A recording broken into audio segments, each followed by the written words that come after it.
तो जे ज्ञान करके मनुख भगवान दे मार्ग ते नहीं चलता तो प्रेरणा कित्थों मिलती है? प्रेरणा दुख तो मिलती है, मौत तो मिलती है, और किसी तो नहीं।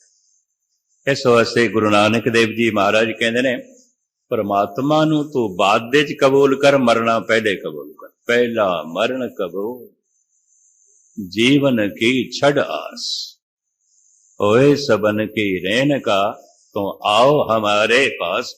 जिन्हों अपना काल कबूल नहीं, अकाल नाल जुड़ नहीं सकता। जिन्हों अपना अंत नहीं दिखाई देता, उसनों बेअंत भी नहीं दिखाई देगा। बेअंत दे दर्शन उसनों आउंदे ने जिसनों पहले अपना अंत दिखाई देता। अकाल विच ओह लीन आउंदा है जिन्हों पहले अपना काल दिखाई देता। मैं अर्ज करा, कोई निकटवर्ती संबंधी अजीज अकार जिस दिन चलाना कर जाता है, मनुख शमशान दे च बैठा हुंदा है, वो मौत निकटवर्ती दी आउंदी है, हिरदे नूं निर्मल कर देंदी है। ना हिरदे च उस वक्त लोभ आउंदा है, ना क्रोध आउंदा है, ना वासना आउंदी है, ना अहंकार आउंदा है, बैराग ही बैराग आउंदा है शमशान घाट विच। पर यह बैराग सिर्फ वक्ती आउंदा है। दूजे दी मौत ने बैराग पैदा कर देता है, हिरदे नूं शुद्ध कर देता है कि जी किधरे अपनी मौत दिखाई दे, अपने बस अपना अंत दिखाई देंदियां बेअंत दी झलक मिल जाती है। अपना काल दिखाई देंदियां अकाल नाल सुरत जुड़ती है। मनुख दुख तो प्रेरणा लैंदा है, मौत तो प्रेरणा लैंदा है, और किसे तो नहीं। यह भी मैं अर्ज करते हैं। इस वास्ते दुनिया के पहले अवतारी पुरुष ने धन गुरु नानक देव जी महाराज, जो कहते ने दुख दारू सुख रोग बन। जद सुख रोग बन जान, सुख हंकारी बना देवे, सुख अयाश बना देवे, सुख आलसी बना देवे, फिर दुख ही बंदे नूं सुचेत करता है, और कुछ नहीं, और कुछ नहीं। कथा कीर्तन नाल नहीं सुचेत होंदा। मंदिर मस्जिद गुरुद्वारियां दे धुआंधार सत्संग हो रहे हैं, लेकिन मनुख की तर्जे जिंदगी भी दिखाई दे रही है, कुछ भी नहीं। प्रेरणा मौत तो मिलती है। गुरु भी कह रहे हैं, पहला मरण कबूल, जीवन की छड़ आस। तो खैर मैं अर्ज कर रहा सी, इस जमीन के उत्ते तीन तरह की जिंदगी है, पशु, मनुष्य, देवते। पशु केवल पशु ने, देवता केवल देवता है। पशु सुख दे जी रहे ने, देवते आनंद दे जी रहे ने। मनुख दे तीन ही संभावनावां छुपियां हुई ने। मनुख पशु की तरह जी सकता है, मनुख मनुष्य की तरह जी सकता है, मनुष्य देवते की तरह जी सकता। इस वास्ते कई दफा सी कहते हैं ये मनुख नहीं है, पशु है। गुरु अर्जन देव जी महाराज कह रहे हैं, करतूत पशु की मानस जा। और ऐसा भी असी कह देंगे हैं मनुख नहीं है, तो देवता है, ये फरिश्ता है। मनुख पशु की तरह भी जी सकता है, मनुखता तो थले भी गिर सकता है। मनुख देवता की तरह भी जी सकता है, मनुखता तो ऊपर भी उठ सकता है। मनुख रुकिया भी रह सकता है, मनुख मनुख की तरह भी जी सकता है। ईरानी सूफी संत साधी कहते हैं, अगर इंसान भगवान की तरह नहीं जी सकिया तो कम से कम इंसान इंसान की तरह तो जीवे। इंसान रा इंसानियत लाजम अस्त, ऊद गर्बू न बाशद हैजम अस्त। कहते इंसान दे अंदर इंसानियत लाजमी चाहिए है। अगर खुशबू ही नहीं है तो चंदन नु चंदन कहने की की लोड़ है, तो लक्कड़ है। अगर इंसानियत ही नहीं है तो इंसान नु इंसान कहने की लोड़ की है, हैवान है, हैवान है। इस्लाम ने भी तीन तरह की जिंदगी मनी है, हैवान, इंसान, फरिश्ते। साडे देश दे भी तीन तरह की जिंदगी मनते हैं, पशु, मनुष्य, देवते। मनुष्य ते असी हो गए, लंबी चौड़ी यात्रा है, गुरबाणी दसदी है। मनुष्य ते असी हो गए, मौका सानू मिल गया। इनू एक होर रूप दे च भी बयान करते हैं। पशु कोल तन ते है, विकसित मन नहीं है। कुछ रूहां, पवित्र रूहां, उन्हां कोल मन ते है, तन नहीं है। उन्होंने भी देवता कहते, उन्होंने भी फरिश्ता कहते।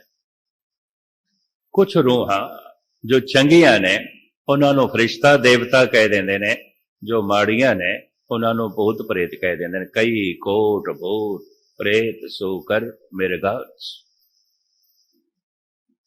जैसे मनुखां दे कुछ चंगे मनुख ने, कुछ माड़े ने, और रूहां भी इस तरह दी। मां बाप का जीवन चंगा होवे, समाजिक जीवन चंगा होवे, चंगियां रूहां दे जन्म दे कारण बन जाते। समाजिक जिंदगी बड़ी भ्रष्ट होवे तो भ्रष्ट रूहां का जन्म होता। इस तरह होता है। मां दे संस्कारां नाल रूहां दे संस्कार मेल खान जन्म होता है। पशु कोल तन है, मन नहीं है। देवते कोल विकसित मन ते है, सारे संस्कार उहदे कोल मौजूद ने, ज्ञान है। लेकिन मंजिल दी पूर्ति प्रभु विच लीन हो सके, जिहड़ी साधना रह गई है, उहदे वास्ते तन चाहिए नहीं है। देवते कोल मन है, तन नहीं है। केवल मनुख है, इहदे कोल तन भी है, मन भी। ईश्वर दे च लीन होण दा मौका ना पशु कोल है, ना देवते कोल है, केवल मनुख कोल। भाई परापत मानुख दे हुरिया, गोबिंद मिलन की यही तेरी अवसर, यही तेरी बार, घट भी तर तू देख विचार। दुनिया भर दे अवतारी पुरुष मनुख नूं समझाण वास्ते आए ने, किधरे पिछे ना मुड़ जाए।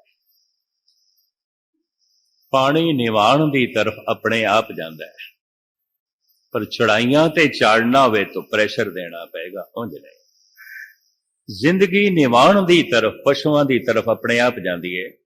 मनुख अपने आप ही लोभी बन जाता है, क्रोधी बन जाता है, कामी बन जाता है, हंकारी बन जाता है। कोई किताबां पढ़न दी लोड़ नहीं, कोई फिलसफा पढ़न दी लोड़ नहीं, कोई कथा कहानियां पढ़न दी ते सुनन दी लोड़ नहीं। मनुख अपने आप ही हंकारी हो जाता। पानी निवाण दी तरफ अपने आप जाता है। पानी बुलंदियां ते जा सके, प्रेशर चाहिए। मनुख अपने आप संत नहीं बन सकता, भगत नहीं बन सकता, ब्रह्म ज्ञानी नहीं बन सकता। सतसंग का सहारा चाहिए, अवतारां दा कलाम बाणी चाहिए, कथा कीर्तन की साधना चाहिए, अमृत वेले दा उठना ते जप, ये सारे साधन चाहिए ने, तां मनुख की जिंदगी बुलंदियां नूं छूवेगी। अजोखे समय विच ये ख्याल ही दुनिया च हटदा जा रहा है। ये भी मैं अर्ज करां, तो रोज रोज संसार बुरा होंदा जा रहा है, बुरा। पता है कारण? दो नुक्ते बयान करा। गुरु अर्जन देव जी महाराज कहते हैं, प्रभु की उस्तत करो संत में, सावधान एकाग्र चेत। बड़ी सावधानी, बड़ी एकाग्रता चाहिए। प्रभु की उस्तत करो। हुण जिस कर्म दे च पूरा मन ना आवे, उहदे संस्कार नहीं बनते। ये हकीकत है। पूरा मन ना आवे, उहदा ज्ञान भी नहीं मिलता।